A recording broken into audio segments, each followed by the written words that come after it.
తెలుగు రైతు సోదరులకు నమస్కారం. వెల్కమ్ టు అగ్రో టీవీ6 తెలుగు ఛానల్. దయచేసి మన ఛానల్ని సబ్స్క్రైబ్ చేసుకోగలరు. నేను మళ్ళీ వచ్చిన మీకోసం మరో కొత్త వీడియోతో. ఇప్పుడు మీరు చూస్తున్న వీడియోలో ఆవులు గేదెలు అమ్మకానికి ఉన్నవి. ఎవరైనా ఇంట్రెస్ట్ ఉన్న వాళ్ళు స్క్రీన్ పైన కానీ టైటిల్లో ఉన్న నెంబర్కి కాల్ చేసి పూర్తి వివరాలు తెలుసుకున్న తర్వాత కొనుక్కొనగలరు. రైతు సోదరులకు మరొక మనవి, ఇప్పుడు మీరు చూస్తున్న వీడియోలో గేదెలు అమ్ముడైన వీళ్ళ దగ్గర 365 రోజులు గేదెలు మరియు ఆవులు అమ్మకానికి ఉంటాయి.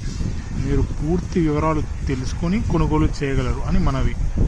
దయచేసి ఎవరు మోసపోకండి, డబ్బులు ఊరికే రావు. జై కిసాన్, జై భారత్ మాత. దయచేసి మన ఛానల్ని సబ్స్క్రైబ్ చేసుకోగలరు. తెలుగు రైతు సోదరులకు నమస్కారం. వెల్కమ్ టు అగ్రో టీవీ6 తెలుగు ఛానల్. దయచేసి మన ఛానల్ని సబ్స్క్రైబ్ చేసుకోగలరు. నేను మళ్ళీ వచ్చిన మీకోసం మరో కొత్త వీడియోతో. ఇప్పుడు మీరు చూస్తున్న వీడియోలో ఆవులు గేదెలు అమ్మకానికి ఉన్నవి.